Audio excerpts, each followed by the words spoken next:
la señora ministra Loretta Ortiz Alf, a quien agradecemos su presencia, y me permito dar lectura brevísima a una breve semblanza que tiene partes de su currículum y que pues ustedes verán o llegarán a la conclusión de que de ninguna manera se trata de una persona improvisada, porque aunado al hecho de que defiende principios y no los abandona en su cargo, ni llegándose a ser ministra de la Corte, deja los principios fuera del edificio de la Corte o de su función, también es del tipo de personas que requiere el proyecto, gente verdaderamente preparada para ocupar los más altos cargos en nuestro país.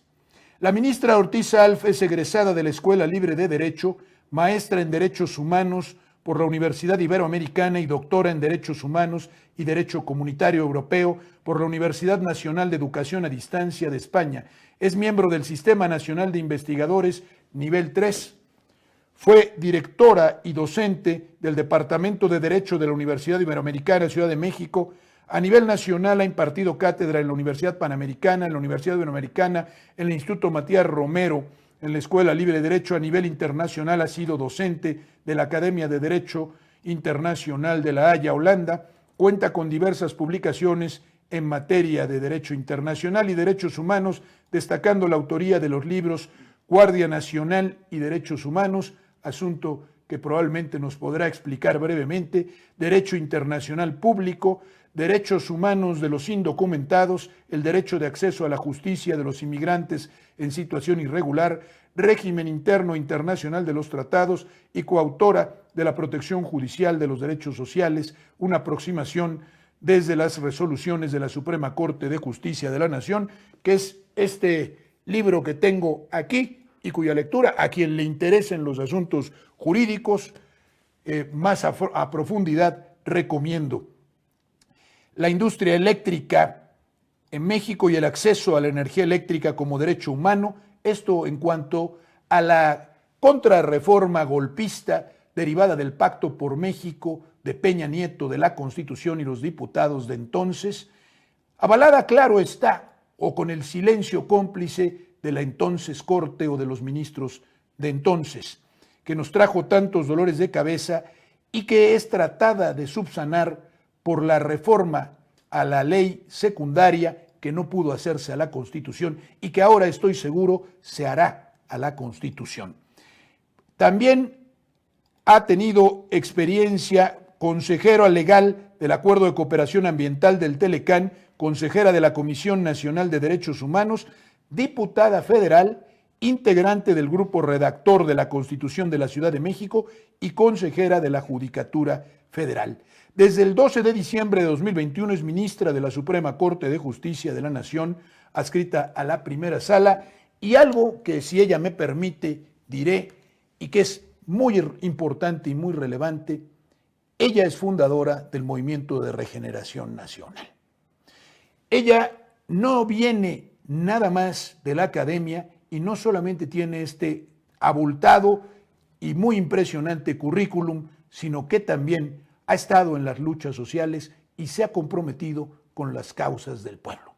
Por eso digo yo que independientemente de lo que digan otros, acaba de llegar una ministra que no ha estado confrontada todavía con lo que ella ha estado confrontada, que les presento a la única ministra verdaderamente patriota y que ha representado los intereses del pueblo de México y de la patria sin apartarse del derecho y procurando siempre la justicia. Bienvenida, ministra. Hola, muy buenos días. Muchas gracias, Mario. Gracias por la invitación y para poder conversar con todos tus escuchas en esta mañana, y que tengo especial interés en comunicarles pues cuál es mi función y cuáles son las preocupaciones que vivimos en la Suprema Corte. Muy bien, bueno, pues quisiéramos que nos contara aquí a nuestros suscriptores y a mucha gente que en la semana va a ver este video, que eso ya es habitual, la distribución de él, teniendo una persona tan importante y sobre todo para efectos de explicarnos explicarle a la gente, a todos nosotros que no estamos dentro de la función judicial y dentro de las estructuras judiciales, cuál es la situación que se encontró al llegar a la Suprema Corte de Justicia y qué es lo que ha vivido, qué es lo que ha pretendido hacer, cuál ha sido la lucha que ha dado y en concreto en algunas resoluciones en las que la Suprema Corte de Justicia por alguna mayoría se ha decantado por la inconstitucionalidad y me gustaría en particular saber de la lucha que dio a favor de la reforma a la ley de la industria eléctrica. Sí, tenía yo aproximadamente 2 meses como ministra cuando presenté el proyecto en el Pleno de la Suprema Corte. Fue una batalla durísima, no difícil, durísima, y me faltó un voto para que se declarara en el Pleno de la Corte como derecho fundamental. El soporte de todo el proyecto son 400 páginas, que las tengo en un libro que se llama precisamente El derecho a la electricidad como derecho humano, y está publicado por Porrúa para quien les interese. Es parte de la base de que la electricidad es un derecho fundamental. No podemos entender, y después de la pandemia, que hayamos tenido, que no se ha considerado de esta manera. Por ejemplo, no hubiéramos tenido el derecho a la vida, el derecho a la salud, el derecho a la educación, el derecho a la vivienda. Se habla del derecho al internet, pero antes que eso está el derecho a la electricidad.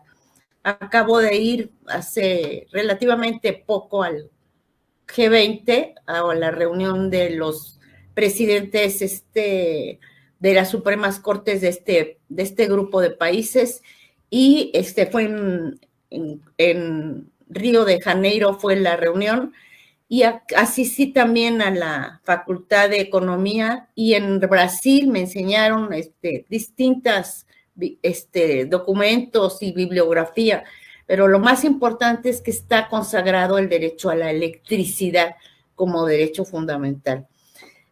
Partiendo de eso fue que de que es un derecho fundamental, que partió la acción, porque fueron 3 recursos, una acción de inconstitucionalidad y 2 controversias constitucionales. Una controversia presentada por Colima y la otra la presentó el Instituto, el de Competencia Económica. Entonces tenemos, y la acción de inconstitucionalidad, pues la oposición, el 33% que se requiere para presentar. Obtuvimos los 4 votos, aunque no todos votaron, o sea, el último voto fue el difícil, porque Alfredo Gutiérrez Ortiz Mena votó por una parte, la parte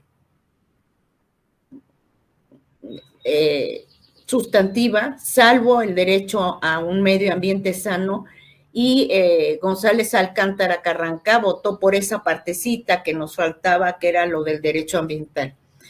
Pero se reunieron los 4 votos, y después se dio la historia, pues que ya conocemos, que con 2 votos, que se les otorgó el amparo a las transnacionales o a las empresas, dándole efectos erga omnes, pues se nulificaron los efectos de esta acción de inconstitucionalidad, que se declaró válida la reforma en materia energética.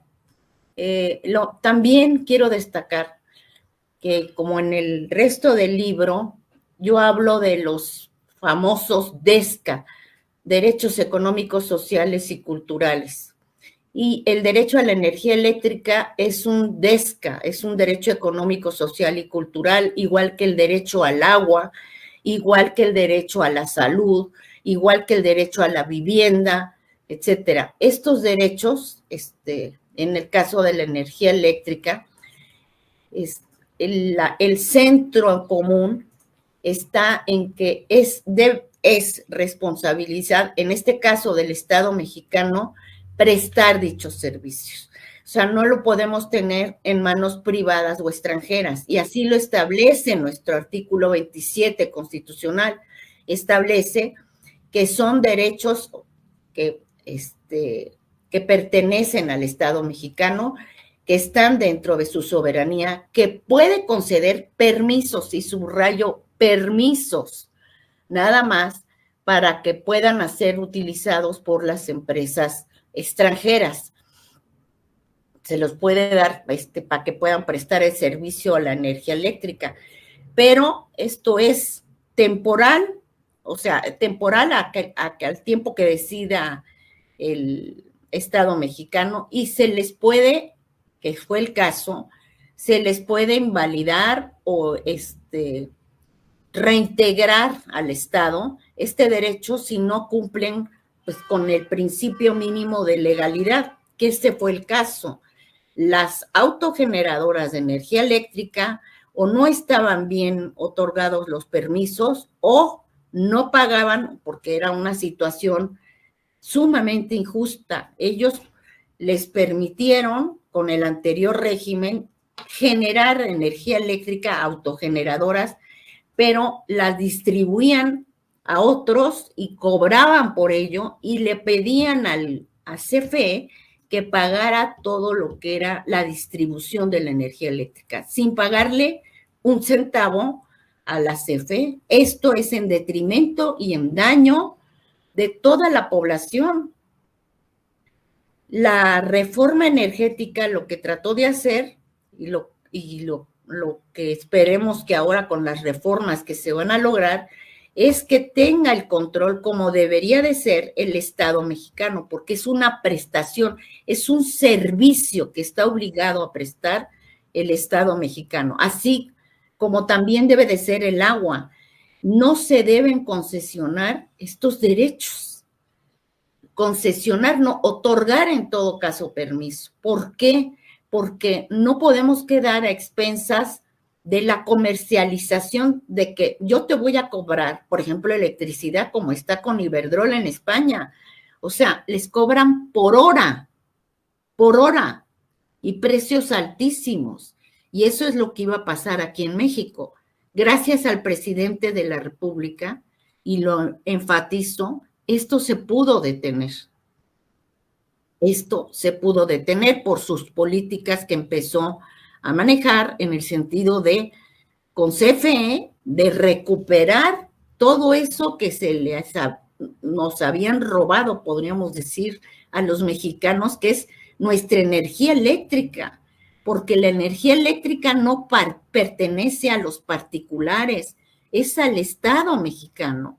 Y pagamos cuando se llevaron las reformas, o sea, desde antes, desde el sector petroquímico, o sea, las personas pagaron para que no quedaran en manos extranjeras y en manos particulares, con sus joyas, sus aretes, con lo que tuvieran con Cárdenas. Y era una tristeza. Pasamos lo de los convenios de Bucareli también, es una tristeza, más que tristeza, una tragedia, que estuviera en manos ahora, nuevamente, en manos extranjeras y a expensas y con el daño para los nacionales mexicanos. Me parece muy bien, considerando también que se cometían fraudes porque había particulares que, no pudiendo comercializar la energía eléctrica que producían porque era para su consumo, incorporaban como socios falsamente a sus sociedades productoras de energía, a sus clientes, eliminándole una gran cantidad de clientes a la Comisión Federal de Electricidad, despojándola de ellos y apoderándose cada vez de una mayor cuota de mercado.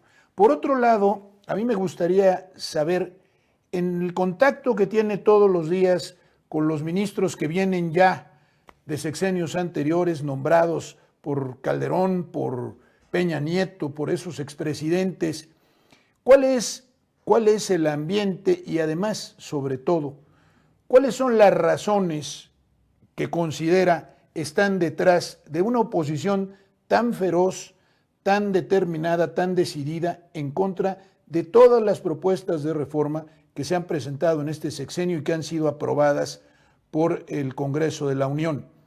Asuntos inclusive tan importantes para el pueblo como las pensiones, como hacer que tengan rango constitucional, o asuntos como los de la Guardia Nacional, por ejemplo, en los que, a sabiendas de que dejan inerme al pueblo, porque no tenemos otra policía realmente, todas corrompidas, a sabiendas de todo eso, deciden atacar estos proyectos, en mi opinión, por razones falsas, razones a veces de forma, violando los verdaderos principios de justicia o el verdadero principio de justicia al que están abocados.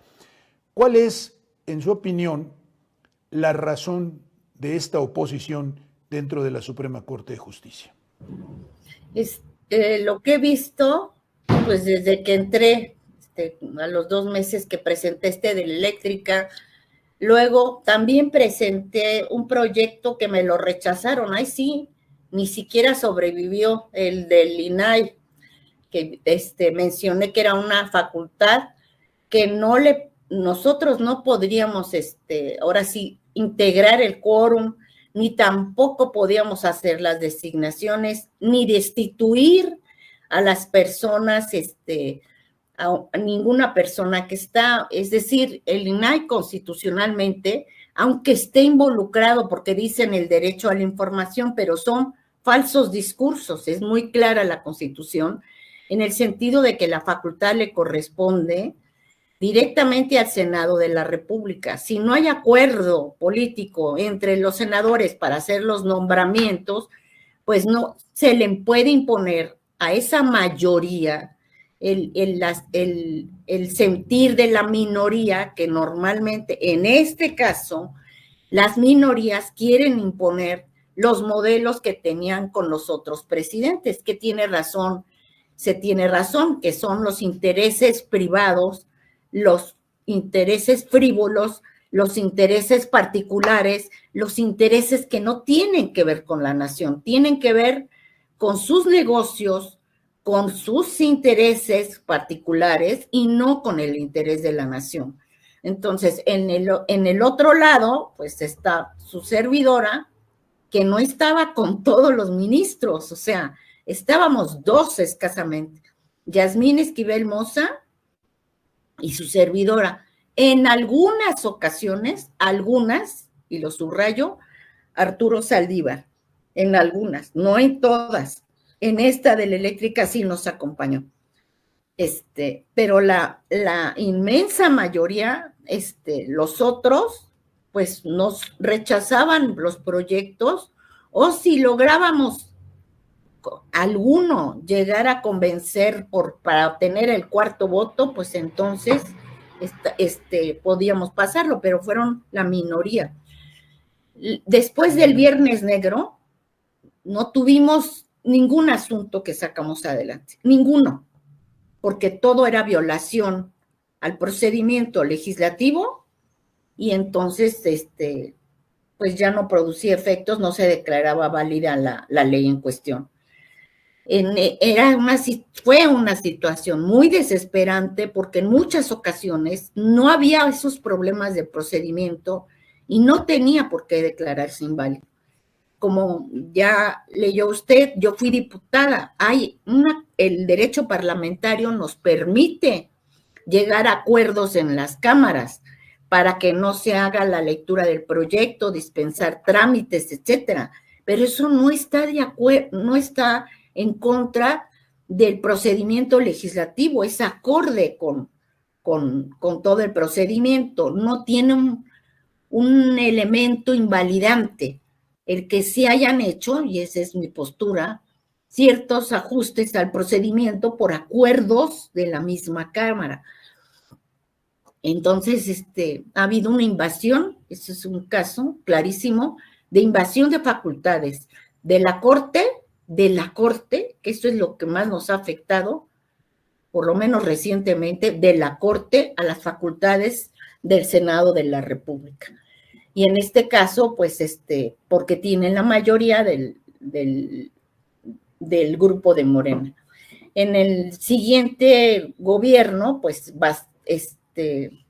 por eso se busca también hacer esta reforma al Poder Judicial, pues esperamos que ya que se sometan a votación a los ministros, pues que esta situación ya no se dé, que esta situación ya, o sea, porque tienen una mayoría, ahora sí, aplastante. Entonces, van a seguir, ya espero que ya no sigan alegando la nueva corte que se llegue a conformar por el voto de los ciudadanos, pues sean los nuevos ministros, unos ministros que no hagan política de derecha, ninguna política, pero sobre todo política de derecha, que no nos quiten nuestros bienes, nuestra seguridad, nuestra paz, nuestra tranquilidad, porque eso es lo que han hecho. O sea, al no votar, y estábamos tratando Guardia Nacional, y por eso tengo el libro, es que Guardia Nacional no había, tienen una cortita memoria. Antes y que no funcionó, con Peña Nieto era la gendarmería. Y antes, con Calderón, sacó al ejército. Ahí sí, fue el ejército. Entonces, lo que hizo el presidente es crear un cuerpo civil, pero este cuerpo civil es precisamente la Guardia Nacional. O sea, el que está al frente es un civil. Obviamente, necesitábamos de los que iban a estar capacitados, no tenían dónde quedarse a dormir, no tenían ni para la defensa personal, en fin, estaban en una situación, eran 200,000 elementos para todo el territorio. Obviamente, pues la seguridad era el principal problema en el país. Y sí, ahora nos dicen, no, es que ustedes están en contra tienen a los militares. No es cierto, basta ver la Constitución y todo el régimen y la legislación de la Guardia Nacional. Es transitorio mientras se conforma a lo que es la Guardia Nacional. Como hay grupos así de seguridad, los tenemos en Chile, los Carabinieri, y tenemos también la Guardia Civil en España, y tenemos así en la mayoría de los países. Esto obedeció a una necesidad estricta, porque no teníamos quien nos otorgara seguridad. Y entonces, los ministros de la Corte, no nada más fueron designados por Calderón y Peña Nieto, algunos otros, otra vez nos quedamos en minoría. Ahí sí votó Arturo Saldívar, Yasmín Esquivel y su servidora, y votamos porque estaba de acorde a la Constitución, estaba toda la actividad, pues sí, el régimen de la Guardia Nacional. Es cierto que se tienen elementos que ahorita se tomaron de la Marina y del Ejército, pero esto es, y se les hay que recalcar, se les ha capacitado para el conocimiento de los derechos humanos y para que actúen como un cuerpo civil, no como el Ejército. El Ejército, al que nos aventó Calderón, ese sí no sabía, y tuvimos muchos incidentes de niños que fallecieron, incluso personas que en los operativos militares, ahora sí que ordenó Calderón, que fallecieron. Muchas personas, muchísimas. Y aquí no, hay todo un conjunto de normas que se han establecido para el control del uso de la fuerza. Hay una ley para el control del uso de la fuerza. Hay una ley para el registro de las detenciones, para que no haya desaparecidos. Pues quién sabe dónde está el detenido, ¿no? Aquí, quiero precisarles a todos ustedes que cuando la ministra se refiere al Viernes Negro, se refiere a aquellas 20 reformas aprobadas por el Congreso y que terminaron en la Suprema Corte de Justicia impugnadas como inconstitucionales o tachadas como inconstitucionales por la oposición al partido del gobierno y también por algunas otras entidades, como lo que ya sucedió antes con varios jueces federales que concedieron suspensiones que hicieron extensivas a todos cuantos se encontraban en el caso, por ejemplo, en la reforma a la ley eléctrica. Ahora bien, ¿qué es? Dos asuntos importantes le quiero preguntar a la ministra. El primero es, ¿qué ha pasado con aquellos ministros que, no obstante ser nombrados por el presidente, que esto no significa que pierdan su imparcialidad que es necesaria para el ejercicio, pero sí que entiendo correspondían a ciertos principios y no a esta política o esta politiquería que se hace para favorecer algunos intereses? ¿Qué hace que un ministro de la Corte decida corromperse? Porque yo no estoy hablando de dinero, estoy hablando de una corrupción moral. Lo demás no me meto porque no me consta, pero una corrupción moral a decidir adversar a los intereses del pueblo de México, como estos ministros propuestos por el presidente. Y un segundo asunto importante. La presidenta de la Suprema Corte de Justicia, Norma Piña, habla de autonomía de la Corte. Usted conoce historia muy bien, sabe lo que hubo antes y es jurista y ha estado en relación con el medio jurídico y jurisdiccional en México. ¿En verdad, antes de este sexenio había autonomía judicial, la que pretende Norma Piña, y en este sexenio ha habido falta de autonomía judicial o presiones del Ejecutivo a tal grado que se violente esta independencia judicial? Es muy oportuna la pregunta. Primero, los dos, o sea, llegamos en este orden nombrados por el presidente de la República. Primero, el ministro González Alcántara Carrancá. En segundo lugar, la ministra Yasmín Esquivel Moza. En tercer lugar, Margarita Ríos Farjat. En cuarto lugar, su servidora, Loretta Ortiz. Y en quinto lugar, Nenia Batres. O sea, tendríamos ahorita 5 votos en la Suprema Corte de Justicia. 5 votos que no significa que sean leales al presidente de la República.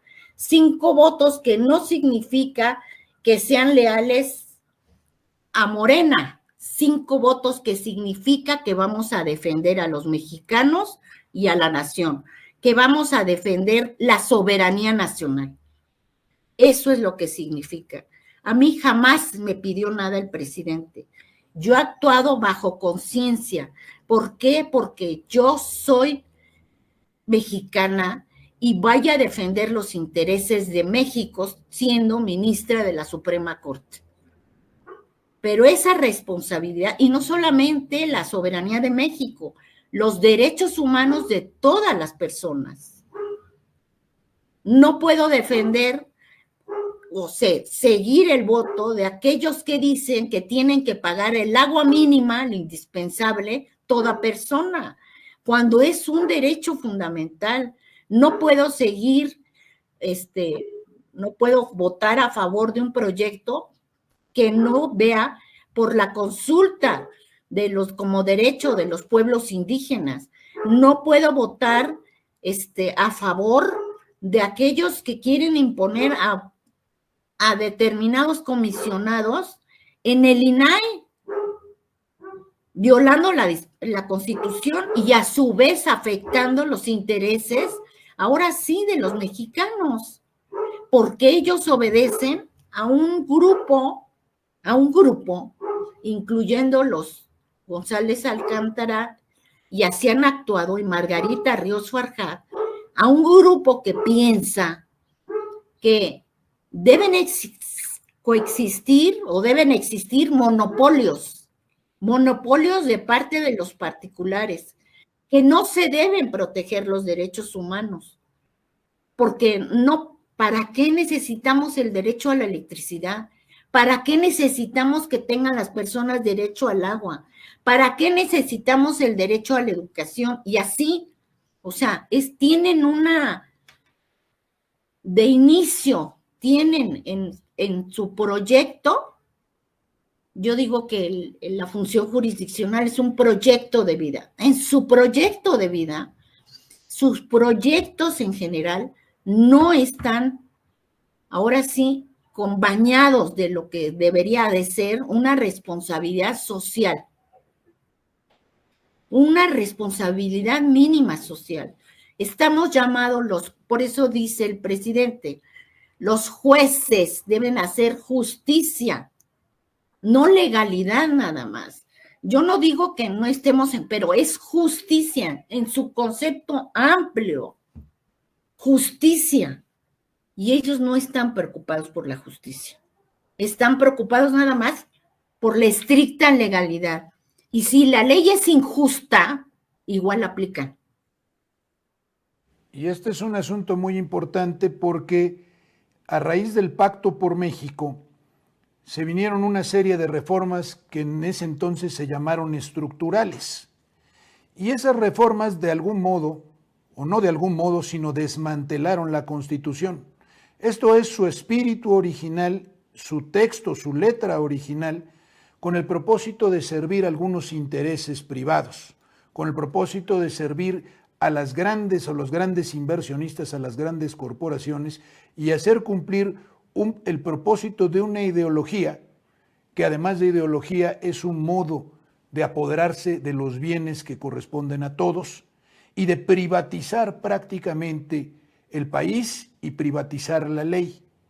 Cuando nosotros hablamos de las reformas actuales, no es en su opinión, sino una vuelta al espíritu de la Constitución, al espíritu verdadero de la Constitución del 17, que ellos desmantelaron, que ellos destruyeron, y por tanto, además de estar de acuerdo a la justicia, el juzgador que piensa de este modo, está también de acuerdo al espíritu original de la Constitución. Voy a platicar una experiencia que tuve y que pinta este problema totalmente. Me invitaron al centro de estudios en la Universidad de San Diego, México, Estados Unidos, con relación pues a todo esto, los acuerdos comerciales. Y yo expliqué esto de la reforma, mi voto, la sentencia de la energía eléctrica. Había varios empresarios, tanto mexicanos como extranjeros, y también había estudiantes. Y entonces empecé a hablar del derecho humano a la electricidad y me interrumpió un norteamericano y me dijo, ¿es usted comunista?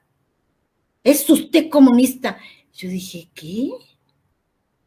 Hablar del derecho fundamental a la electricidad, por eso soy comunista.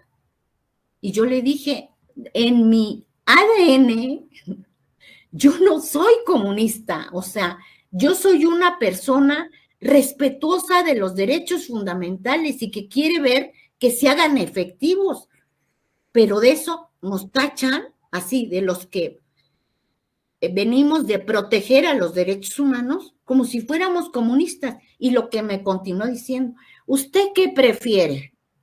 ¿Un monopolio del Estado o un monopolio privado? Le digo, ninguno de los dos. Ninguno.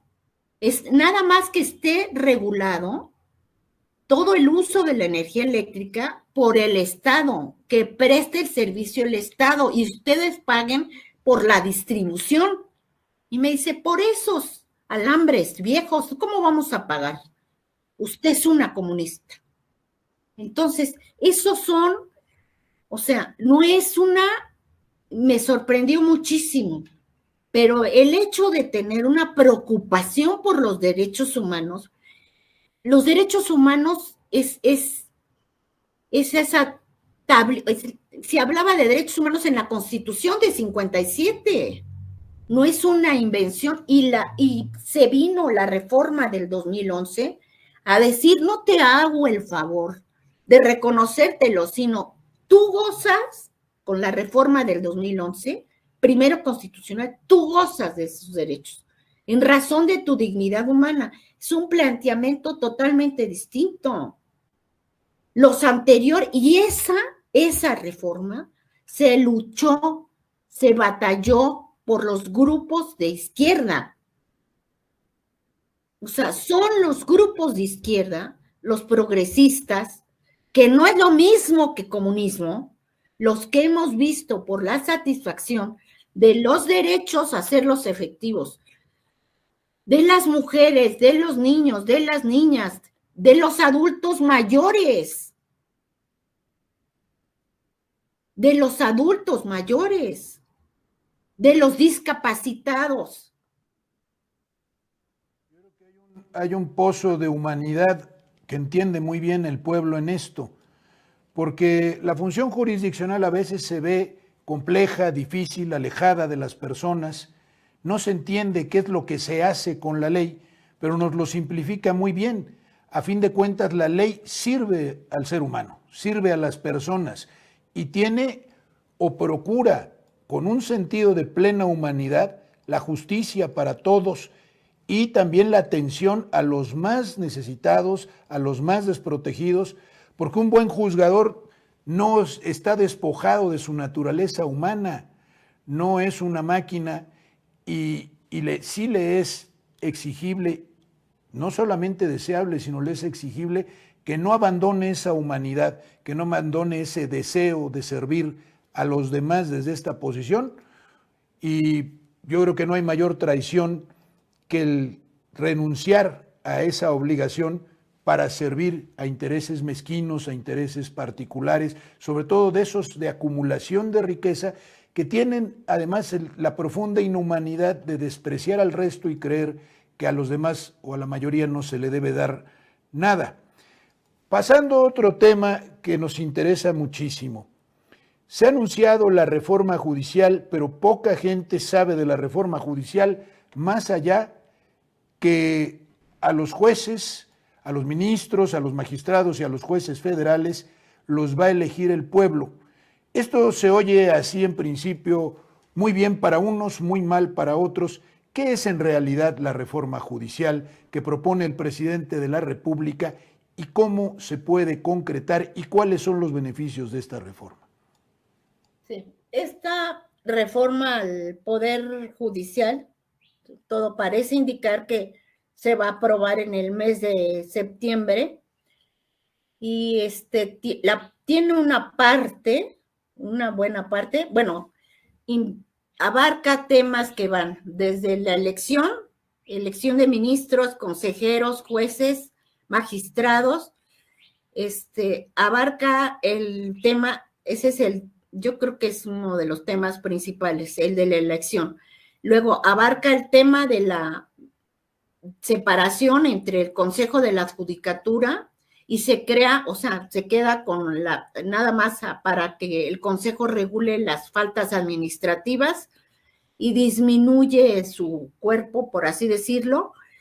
Se crea un tribunal especial para precisamente perseguir a los jueces, más que perseguir, para iniciar los procedimientos y hacer justicia y que no queden impunes a los jueces, magistrados, ministros o consejeros que cometan faltas en el ejercicio de sus funciones, que eso hacía falta para que no se quede como un sector impune cuando se cometen delitos con pretexto de su función. También abarca la reforma al Poder Judicial Federal, además de estos aspectos, pues tratar de que sea la justicia más cercana y expedita, establece límites a los procedimientos, porque es algo que se podía mantener hasta 15 años, 20 años un procedimiento.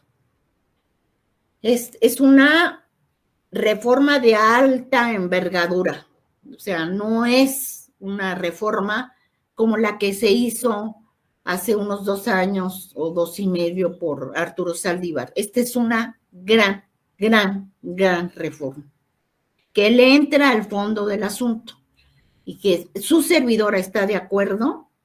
Lo único que yo pido, o sea, estoy de acuerdo con la reforma en que se elijan Estoy de acuerdo en que hay una separación del Consejo y el Tribunal.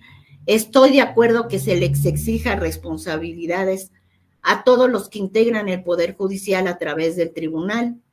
Y estoy de acuerdo en que se regule, que sea una justicia más expedita, y ahí se puede hacer mucho más expedita y más cercana. Bueno, ¿cuál es la queja que tienen y que es justificada? La queja que tienen la mayoría de las personas, y por eso dieron ese mandato en la elección del 2 de junio, que somos unos que en general, bueno, ahora sí, ministros, consejeros, jueces y además magistrados, totalmente, y siempre lo he dicho, apartados de la realidad, que no conocemos la realidad, que estamos en otro planeta. Una vez que resolvimos un asunto de una pensión alimenticia, no era alimenticia, pensión del Seguro Social, como no está establecido en ley, dice nada más las esposas, no dice concubinas, parejas, etcétera. Entonces, me costó trabajo, y lo que les dije a los otros ministros, esto fue en sala, les dije, tomen una pequeña dosis de realidad, pequeñita, chiquita, y se van a dar cuenta que el 70% de los que viven en la Ciudad de México no se casan, tienen pareja. Entonces, había que trasladar esa regla, pasarla de legal a justa y no discriminatoria, conforme a los derechos humanos, y ya se le dio la pensión, en ese caso a una concubina. Pongo este ejemplo para decir que eso es lo que hace falta, que las personas, y eso es lo que pide la reforma, cercanía, ahora sí, con el pueblo, con las personas, con las comunidades indígenas, con los afrodescendientes, con los adultos mayores, con las mujeres, con el interés superior del niño, etcétera, etcétera, etcétera. Yo lo único que quiero en apuntalar, y fue lo que señalé concretamente en mi participación cuando estábamos con los legisladores en el primer diálogo, es que México puede seguir el sistema que quiera internacionalmente. Es una decisión soberana del Estado mexicano. Constitucionalmente se puede hacer la reforma, y se tiene que sujetar todos los órganos jurisdiccionales, ministros, a esa reforma, porque ya va a ser una reforma constitucional. Se tienen que sujetar, no es si quieren o no quieren, ahí sí deben sujetarse a la reforma constitucional, ministros,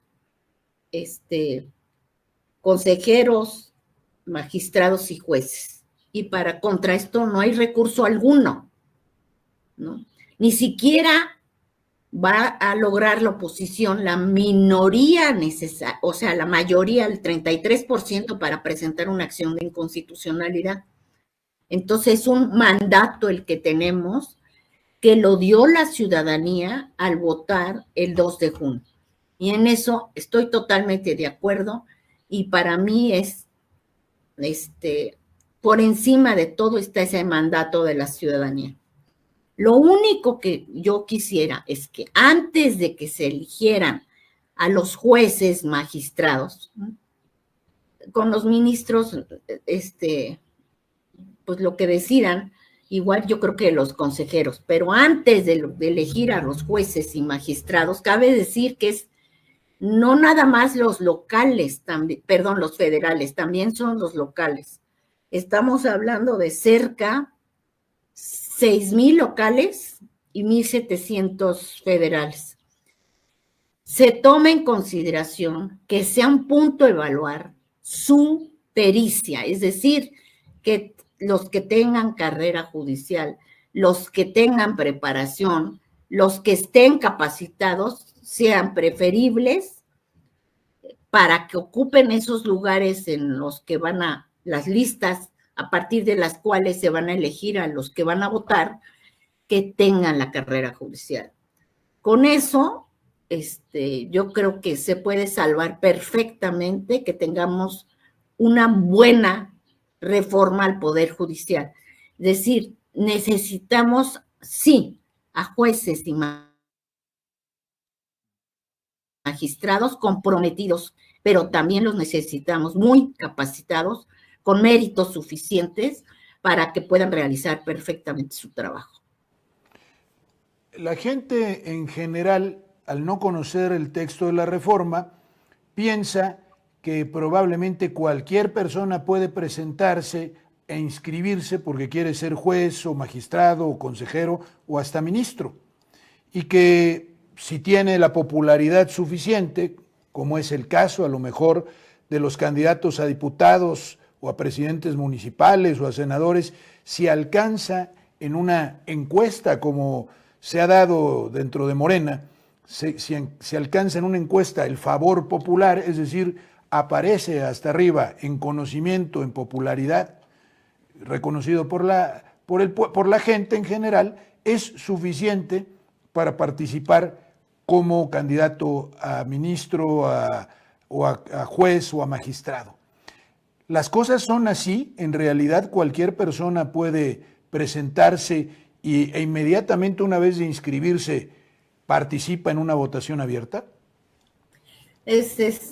Cabe marcar las diferencias entre los que son elegidos o que quieren ser representantes así, representantes del pueblo, porque pueden ser senadores o diputados del Poder Legislativo, a estos que van a ser elegidos próximamente, que son los del sector jurisdiccional, Poder Judicial Federal y Local. En el caso de los senadores y diputados, no necesitan tener una carrera judicial. Son representantes del pueblo, no necesitan una carrera judicial. Y ahí sí, el que obtenga más votos, pues es el que va a ocupar la curul. Ahí sí, sin la menor duda. Y ese es un gobierno democrático. Y eso se sigue en todo el mundo, en todo el mundo. En cambio, en el caso del Poder Judicial, nada más tenemos el caso de Bolivia, que no ha funcionado muy bien. La mayoría de los países no eligen a sus jueces y en eso hay una diferencia importante, porque no es lo mismo que a un diputado, senador, a un juez. Un juez hace un trabajo muy técnico, necesita estar preparado para hacerlo y sí necesita una profesión, la profesión de ser abogado. Pero para ser juez no basta con ser nada más abogado, se necesita saber cómo hacer sentencias. Si yo le pido a cualquier abogado, porque me han recomendado y ya quieren trabajar conmigo, y lo primero que les pregunto es, ¿sabe usted hacer sentencias? Se me quedan viendo, pero es que yo trabajé aquí, trabajé allá, y si no sabía hacer sentencias, no me ayuda. Es un trabajo muy técnico, hay que fundar y motivar, tienen una forma las sentencias, hay una forma de comunicarlo, o sea, no cualquier persona puede ser juez o magistrado. Llevamos 30 años preparando a los que están actualmente. Y la mayoría son personas honestas. Habrá algunos que sean corruptos, pero la mayoría, la inmensa mayoría es honesta. Entonces, ¿qué es lo que hay que hacer? Pues hay que seleccionarlos para votarlos, pero además en razón de sus méritos.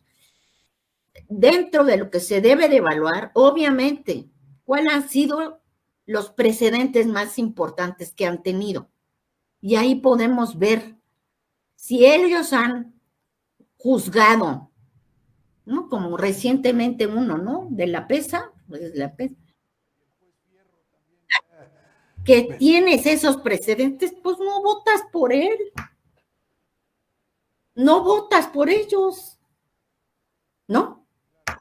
Entonces, ves cuáles son sus precedentes, cuáles son sus sentencias, cuáles son sus fallos. Esa es una. Dos, ves que realmente, porque que hayan sido autónomos. Tres, ¿cuál es su preparación? Si tienen, además, o sea, para hacer de preferencia, se pueden escoger, como en la actual Constitución, por ejemplo, en el caso de ministros, los que vengan de carrera judicial.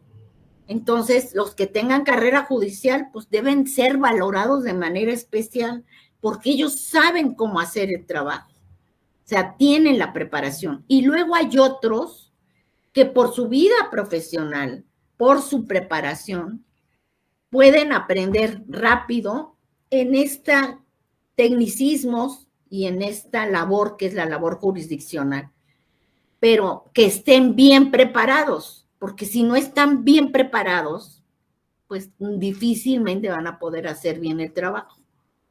Y al no tener personas bien preparadas con méritos suficientes, ahí sí se puede caer en problemas muy serios, porque pueden ser objeto, ahora sí, de corrupción, pueden ser objeto también de engaño, pueden ser objeto de muchas situaciones que el desconocimiento para ocupar ese cargo puede ocasionar.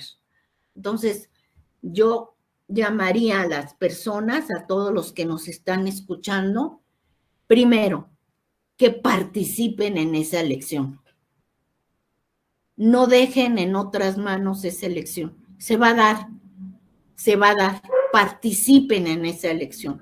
Es sumamente importante que participen y es sumamente importante, va a ser histórica esa elección, donde van a votar el pueblo por los jueces, magistrados, ministros, consejeros, integrantes del tribunal también, que va a juzgar a los jueces y magistrados, a los integrantes del Poder Judicial.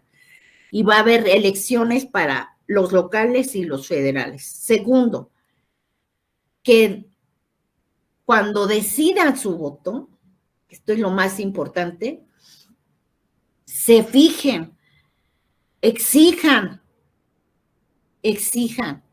que los que van a participar les expliquen cuáles han sido sus sentencias y fallos.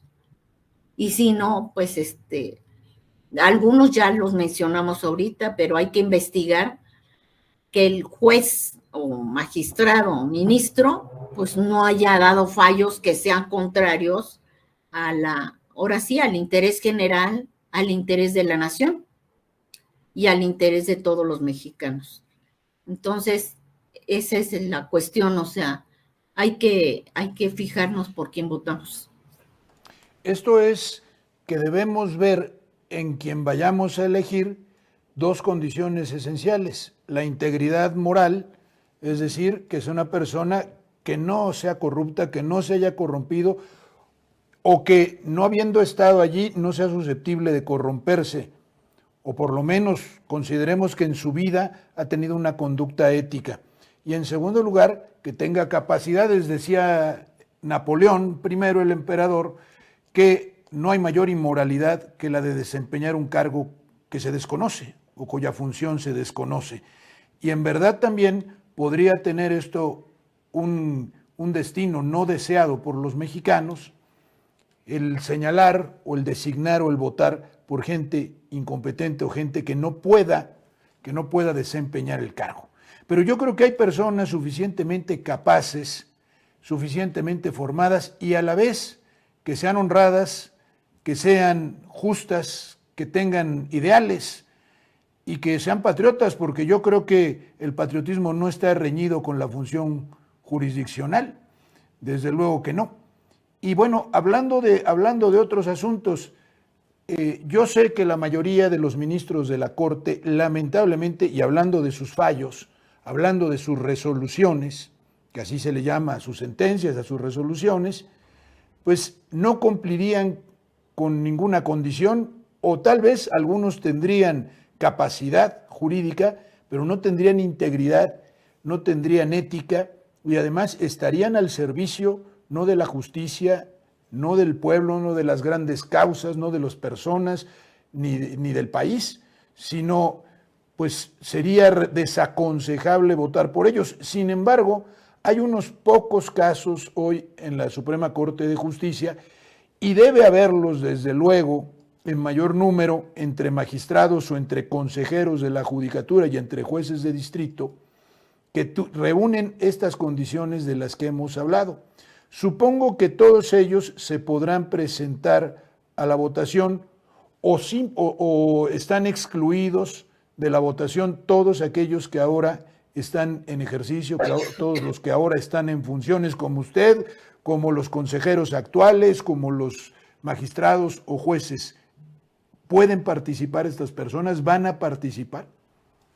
Sí, ya comentó el presidente de la República en las últimas mañaneras que los que estamos incluso hablando de que le pidieron la renuncia a Norma Piña, dijo que no era necesario que tuviéramos, y es lógico, vamos a tener una reforma al Poder Judicial, no es necesario ahorita una renuncia de la ministra presidenta. Antes de que concluya el mes de septiembre, esta reforma ya se ha de ver. Bueno, eso es lo que vislumbramos, va a ver aprobada. Y ya habría el consenso en lo elemental. Después ya vendrían las leyes secundarias. En el caso de nosotros podemos, ya dijo el presidente, los que estamos podemos participar. Entonces, lo que va a marcar el que permanezcamos en la Corte, pues va a ser el voto. O sea, vamos a poder participar en la elección y todo lo que va a definir que podamos continuar es el voto una especie de ratificación, es el voto de los ciudadanos, de las personas. Eso es. Y los jueces y magistrados, yo creo que va a ser la misma situación, que va a ser o sea, se van a someter a votación, pero el asunto está en que para que continúen, para que sean ratificados, se va a necesitar el voto ciudadano. Bueno, y en este sentido, y yo no quiero, digo, no sé si aquí rijan las normas que rigen en materia electoral ordinaria, pero una pregunta directa para que también nuestro auditorio lo sepa, nuestros suscriptores y mucha gente más. ¿Le interesa participar? ¿Va a participar? Sí, yo sí voy a participar, sí quiero participar, sí quiero. Y lo voy a decir, ¿por qué quiero participar?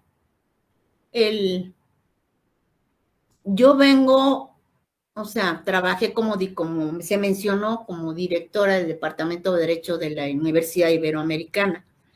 Y yo tengo clavado aquí no nada más en mi ADN, en mi corazón, que mi proyecto de vida es en todo amar y servir.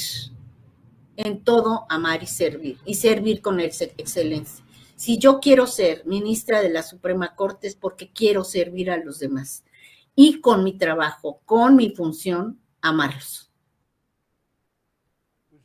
Eso resume mucho lo que el presidente también ha dicho y lo que sé que al pueblo de México le interesa en todos los funcionarios, en todos los políticos, en todos los jueces, en todos aquellos que tengan una posición de poder, que el poder no tiene ningún sentido si no se pone al servicio de los demás y que el pueblo ha entendido que esta es una nueva etapa, pero esta nueva etapa no solamente se da para los diputados, senadores, para el Ejecutivo, sino ahora también para los jueces, para los magistrados, para los ministros, es decir, para uno de los poderes del Estado que hasta ahora no había sido tocado por la decisión del pueblo, que el pueblo no había intervenido en su conformación, es una parte, pero sobre todo que en gran medida,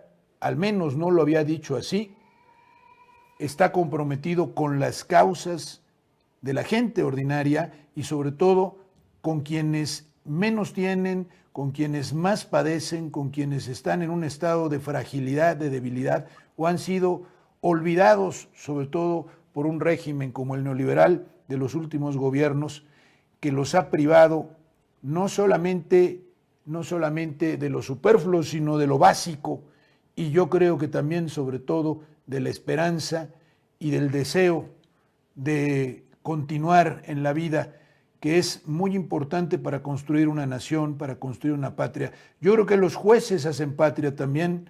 Yo creo que los jueces, que el Poder Judicial, que los ministros cumplen una función grandísima y que quienes como usted realmente defienden a las personas, defienden al pueblo y defienden a la patria, no están violando la ley, no están cometiendo un despropósito, no están sirviendo una ideología, están sirviendo a la persona, que es algo muy superior, porque el derecho, si no sirve para esos fines, para hacer justicia y para que en sociedad podamos convivir adecuadamente, en paz, en libertad, pues no sirve para nada.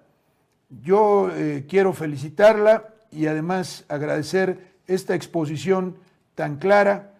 Nos gustaría en otra ocasión tenerla por aquí y también particularizar con algunas cosas que hemos, o en algunas cosas que hemos explicado, en algunas reformas concretas que aquí se han explicado, muy necesarias para nuestro país y para México.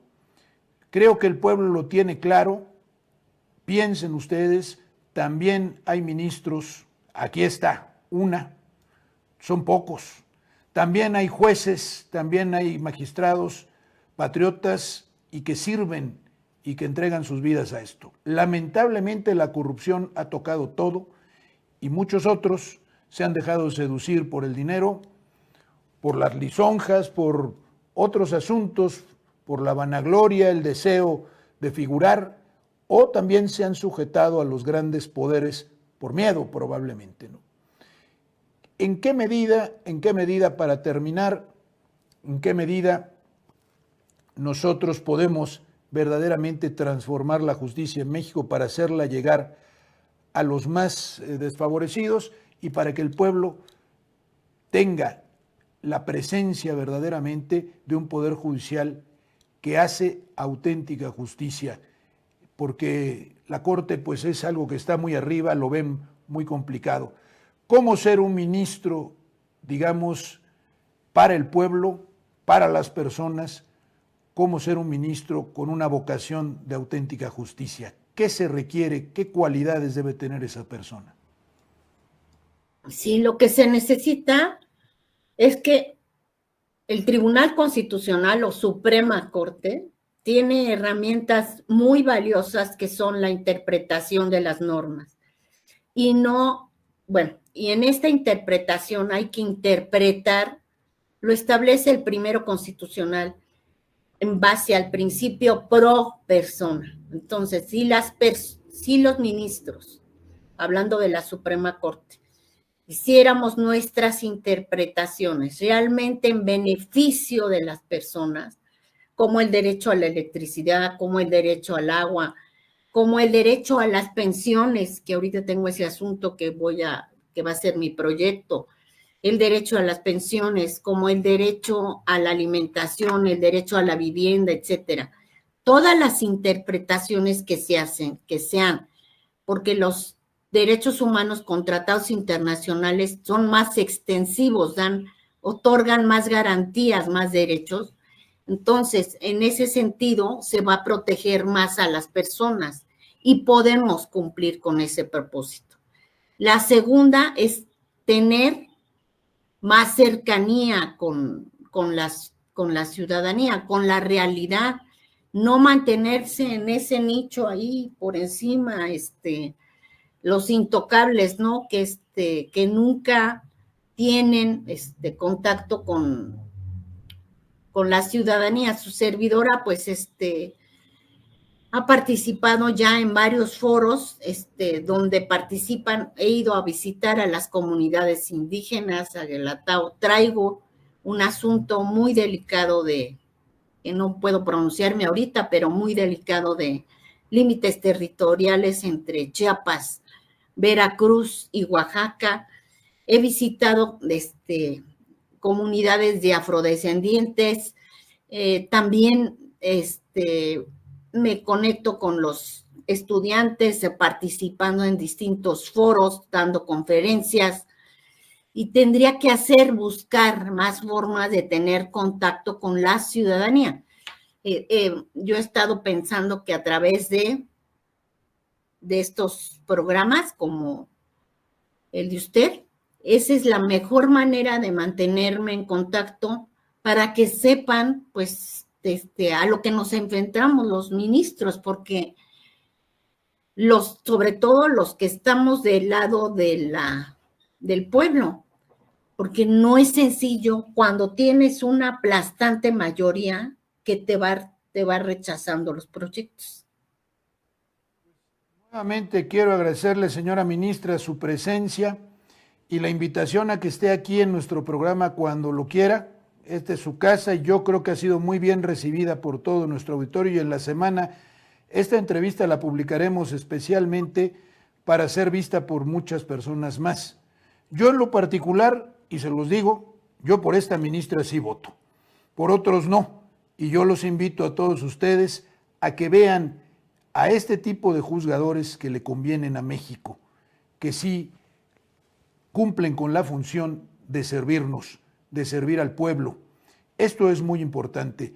Veamos que sí hay por quién votar, veamos que el ejercicio de nuestro voto razonado por gente capaz y sobre todo, una vez dada la capacidad, por gente profundamente humanista y que comulga con aquello en lo que nosotros creemos.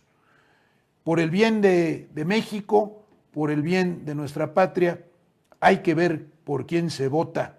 Sí hay por quién, sí hay buenos juzgadores, sí hay buenos juristas en México, buenos en ambos sentidos, ya he dicho, técnico y también en la gran profundidad humana y en la capacidad y deseo de consagrar su vida al servicio a los demás. Con esto terminamos, agradecemos y nos despedimos ya de la señora ministra Loretta Ortiz Alf, que estuvo con nosotros, a quien nuevamente agradecemos yo en nombre de ustedes y en lo mío y en lo particular su presencia. Y esperamos tenerla en próximas ocasiones. Muchas gracias. Muchísimas gracias a todos. Gracias. Bueno, pues una vez